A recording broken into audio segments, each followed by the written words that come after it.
The morning after the wine night, the house felt too bright. Sunlight came in through the kitchen blinds like it had something to prove, cutting stripes across the table and the floor. The kids were still asleep. The dishwasher hummed. Everything sounded normal, except her breathing. She sat at the kitchen table with her elbows planted and her fingers pressed against her temples, like she was trying to hold her head together.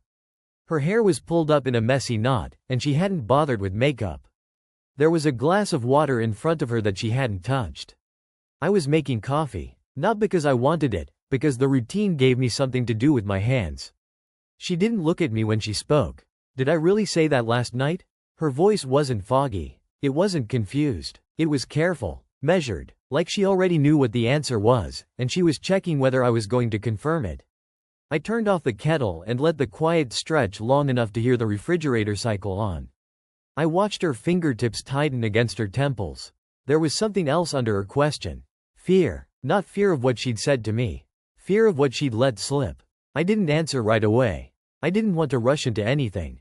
I just stood there, looking at my own reflection in the dark window over the sink. A man in his own kitchen, holding a mug like it could keep him steady. She finally lifted her eyes, just for a second. They were clear, too clear. And in that moment, I understood something I couldn't yet name. Something had already broken, even if I didn't yet know what. The question she asked wasn't a question you ask when you've said something embarrassing. It was the kind you ask when you've revealed the truth by accident, and you're praying the other person didn't hear it. Austin had a way of making our life look settled, even when it wasn't. The neighborhood was all trimmed lawns and identical mailboxes, the kind of place where people waved from driveways and asked about school schedules like it was weather. We'd been married 8 years. 2 kids. One in elementary, one still small enough to forget where his shoes were every morning. A house that was never fully clean but always functional. The picture you'd expect. I worked as an engineer, the kind of job that made my days feel like a string of deadlines and conference calls. I left early, came home tired, and told myself that providing was the same as being present. She worked part-time at a clinic, a schedule that let her be the parent who knew the teachers' names and the pediatrician's number without checking her phone. For a long time, I believed we were doing it right. Not perfect, just right enough. We weren't the couple that posted big declarations online. We didn't fight loudly. We didn't break dishes. We handled things with calendars and quiet conversations in the hallway after the kids went to bed. If something felt off, I assumed it was normal friction. 2 adults, 2 careers, kids, bills, life. Then the small changes started. Not the kind you can point to and say, there. That's it. More like a slow shift in the air. More girls' nights, always framed as harmless. Just a quick dinner, it's been forever, I need a break. I didn't argue. I didn't want to be the husband who kept score. She deserved time that wasn't diapers and carpools. That's what I told myself. Her phone began living face down. At first I noticed it the way you notice a new habit in someone you've known for years. A detail that doesn't matter until it repeats. She'd set it on the counter with the screen down, or slide it under a folded dish towel, like it was just where it landed. If I walked into a room, the screen would go dark. If I asked something simple, "What time are you leaving? Did you text your sister back?" she'd answer quickly but with her eyes already moving away. And the happiness. That was the part that confused me the most. After wine, she'd get almost bright. Not drunk, not sloppy. Just lifted. She'd laugh a little too easily, touch my arm like we were dating again, talk about how lucky we were, how good things were going. It felt artificial, like someone reading lines off a cue card.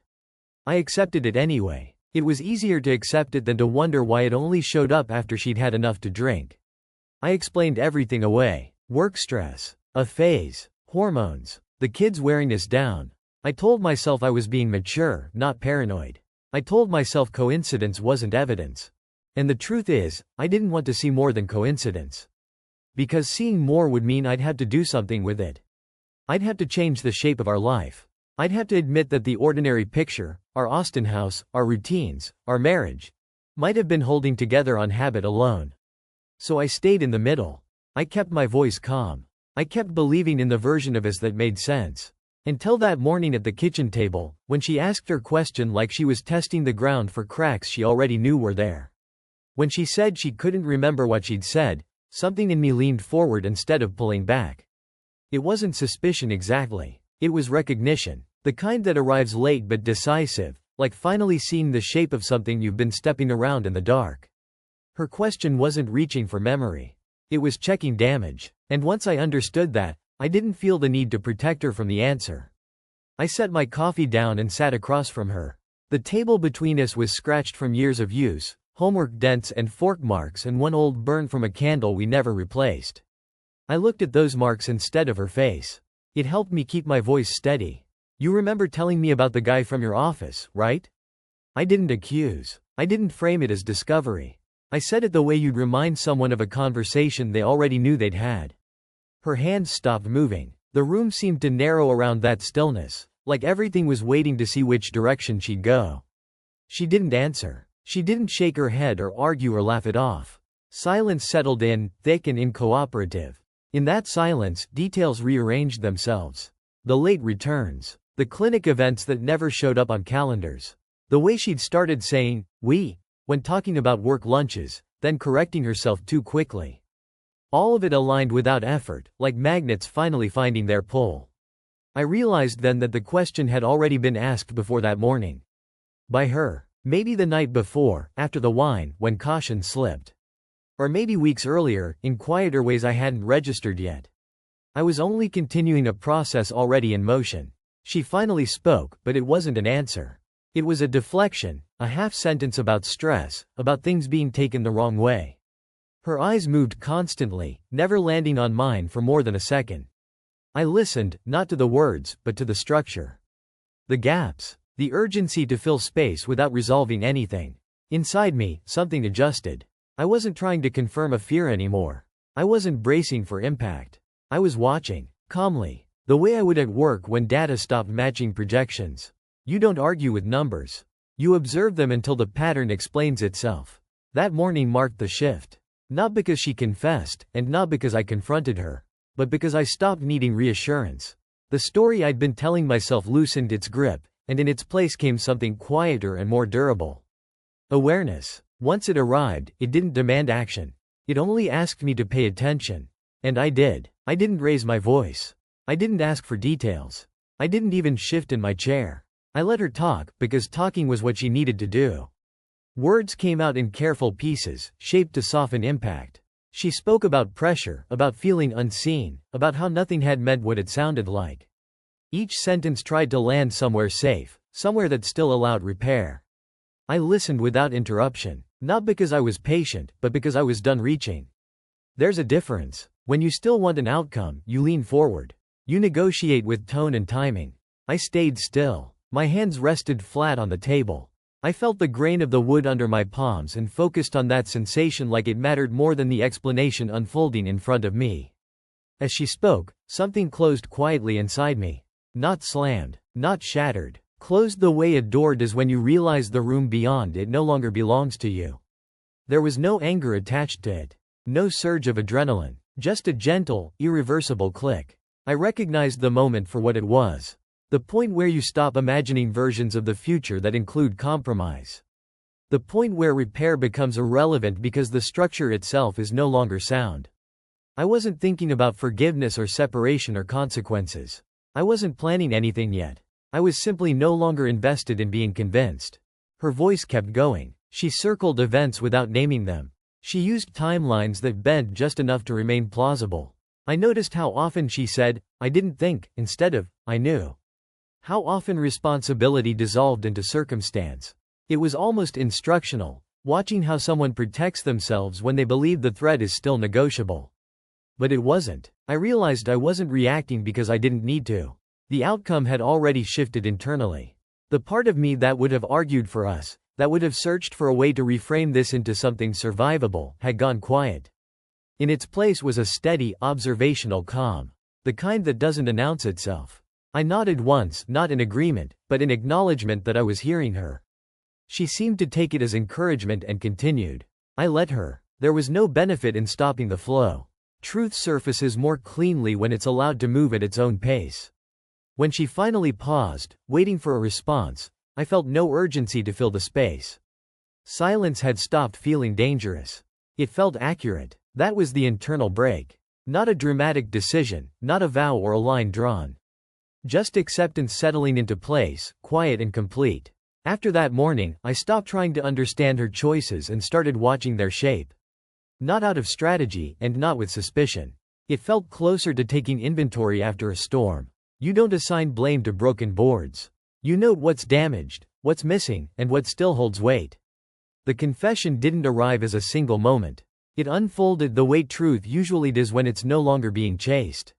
Slowly, almost politely. Coffee had turned into lunches, framed as networking, framed as convenience. Lunches became trips, always tied to conferences or training days that never quite lined up with the clinic's calendar. Trips became meetings that other people had already known about before I did. I didn't interrupt her. I didn't correct timelines. I didn't point out contradictions. I let her talk herself forward. Each detail added context, and context did more work than confrontation ever could. I noticed how often she used passive language. How rarely names were attached to actions. How responsibility floated just out of reach, like something she'd misplaced. I asked almost nothing. When I did speak, it was only to clarify sequence. When did that start? Who else was there? Was that before or after the kids' school year ended? My tone stayed neutral. Professional. It seemed to confuse her more than anger would have. She kept looking for emotional cues that weren't coming. What surprised me most was how quickly the weight shifted once I stopped carrying it. The more space I gave the truth, the more it surfaced on its own. Texts she forgot she'd mentioned before. Dates that overlapped with family events. Stories she assumed I wouldn't remember because she didn't. I wasn't building a case. I wasn't thinking ahead. I was documenting reality for myself, the way I would any system that had stopped behaving as designed.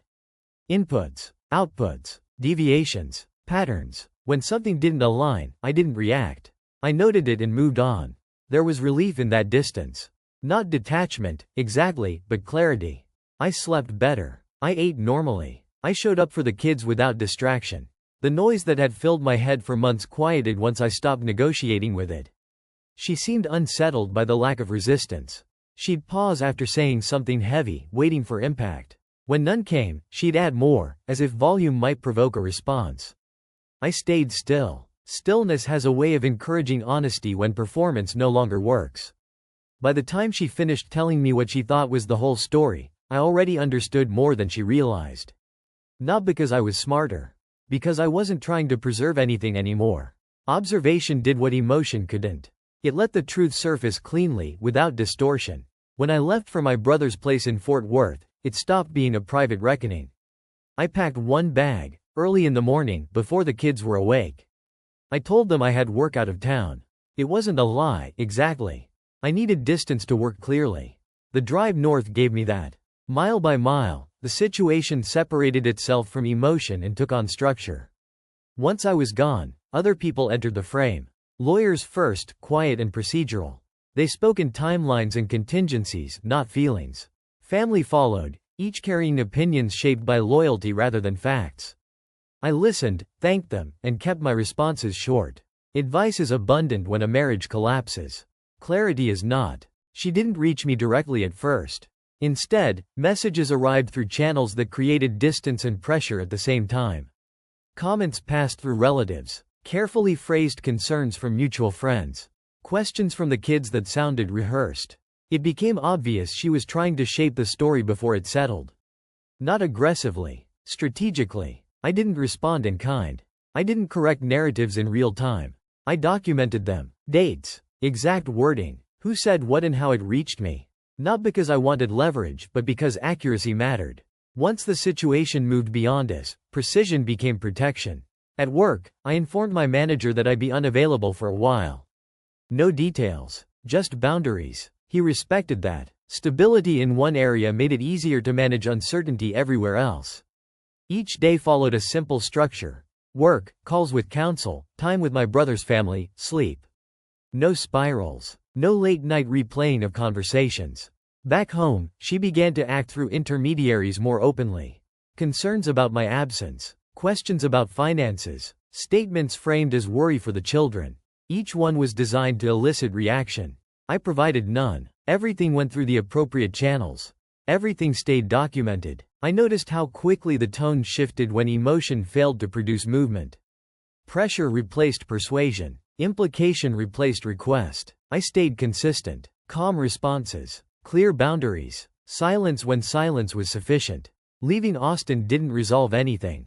It clarified it. Once the problem was no longer confined to the kitchen table, it revealed its true shape. Not a misunderstanding. Not a phase. A system of choices, now visible because I wasn't standing inside it anymore. The meeting took place in the living room of the house we'd bought together, the one with the couch we picked because it was durable, not comfortable. Her mother sat in the armchair near the window, hands folded, posture rigid with purpose. She had arrived already decided. I could see it in the way she avoided looking at me, as if eye contact might complicate the role she intended to play. My wife spoke first. She always did when witnesses were present. Her voice was steady, practiced, shaped for an audience. She talked about confusion, about mistakes, about how things had gotten out of control, without intention. She spoke as if events had simply happened around her, as if she'd been carried by circumstances rather than directing them. Her mother joined in quickly.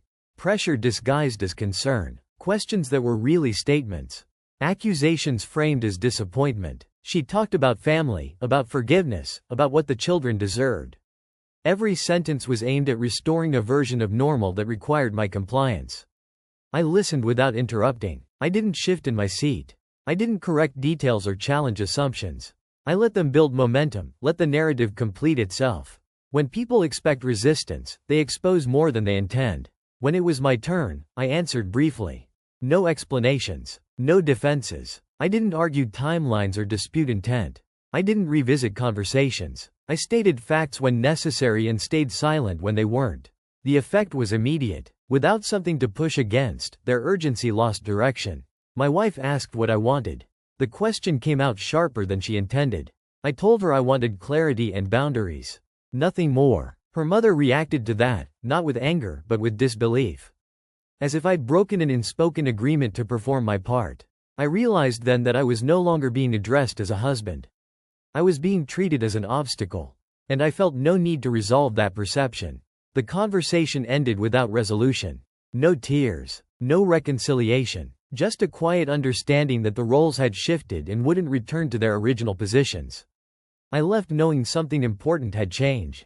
I was no longer required to justify myself to people who had already chosen a story. I had stepped out of the argument entirely, and in doing so, removed myself from its control. After that meeting, I barely acted at all. I didn't send messages. I didn't argue interpretations. I didn't chase explanations. I let time and process do what emotion never could. Once things are set in motion, interference only distorts the record. I stayed out of the way. What followed didn't feel dramatic while it was happening. It felt procedural. One step triggered another without my involvement. Complaints that had once been shared casually became formal statements when repeated under scrutiny. Stories told for sympathy hardened into claims that required evidence. Pressure placed on the kids turned into documented conversations, exact phrases recorded instead of paraphrased. I responded only when required, and even then, minimally. Dates, times, copies, facts without framing. I watched how quickly certainty dissolved when unsupported by detail. How narratives that sounded convincing in private lost shape when written down. She continued to move, to push, to apply force where she believed leverage still existed. Each attempt left a mark. Each mark created a record. I didn't correct her. I didn't warn her. I allowed her momentum to carry itself forward. Professionals took over where emotion once lived. Reports replaced arguments. Transcripts replaced memory. What had once depended on persuasion now depended on consistency. The system was indifferent to intent. It responded only to what could be shown. I noticed how often silence unsettled people more than opposition. Without resistance, assumptions collapsed inward. There was nothing to argue against. Only documents. Only timelines. Only reality, stripped of tone. The kids asked fewer questions as things progressed. Adults answered for them when necessary. Stability returned in small, unremarkable ways. Meals happened on schedule. School pickups were predictable. Nights were quiet. I focused on what I could control and let the rest unfold. I didn't feel vindicated. I didn't feel wronged. I felt accurate, like someone who had stepped back far enough to finally see the full outline of a structure that had been unstable long before it started leaning. By the time everything was visible, there was nothing left for me to do. The truth didn't need my voice anymore. It was already speaking for itself. The court's decision arrived without ceremony. No dramatic reading, no moment of release. Just documents, signatures, dates stamped into place. I read everything once, slowly, then again to confirm there were no surprises. There weren't. The outcome felt less like a conclusion and more like confirmation of what had already been decided long before anyone else got involved. I didn't feel victorious. That word implies competition, and this hadn't been one. There was no opponent to defeat, no prize to claim. What I felt was something flatter and steadier. Relief without excitement. Closure without celebration. The quiet certainty that a process had reached its end because it had followed its course correctly. When I walked out of the building, the air felt ordinary. Traffic moved. People checked their phones. Life continued without acknowledging what had just shifted for me. I sat in my car for a moment before starting the engine, not because I was overwhelmed, but because there was nothing pressing me forward anymore. I thought about the early days, about how carefully I'd tried to preserve what we had by explaining things away. How much effort I'd spent maintaining a version of reality that required constant adjustment. That effort was gone now. In its place was a simpler truth that didn't need defending. There was no impulse to call anyone. No urge to share the outcome. The people who needed to know already did. The people who wanted a story had stopped asking once the facts solidified. Silence returned to its proper place. That night, I ate alone. I cleaned the kitchen after. I went to bed at a reasonable hour. Sleep came easily. Not because everything was resolved emotionally, but because nothing was unresolved procedurally. There's a difference. I understood then that resolution isn't about satisfaction. It's about alignment. About living in a reality where actions and outcomes match, where you're no longer compensating for someone else's distortion. I hadn't won anything. I had simply stepped fully into the truth and stayed there long enough for everything else to adjust around it. That was enough. I live in a smaller place now. Fewer rooms. Fewer decisions. The evenings are quiet in a way that once would have felt empty but now feels deliberate. The kids move between two realities with more ease than I expected. Children adapt when adults stop asking them to carry confusion that isn't theirs. I didn't become harder through all of this. I became more precise. I learned the difference between patience and avoidance, between silence as fear and silence as control. I no longer explain away what doesn't align. I no longer fill gaps with hope. Sometimes I think back to that morning in the kitchen. To the question she asked while holding her temples, already knowing the answer. That was the moment everything turned, even though nothing visibly changed yet. One question, asked at the wrong time for her and the right time for me. It didn't destroy anything worth saving.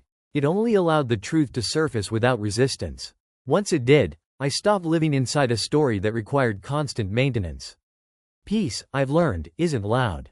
It doesn't announce itself. It arrives quietly when you stop protecting a lie that was never yours to carry.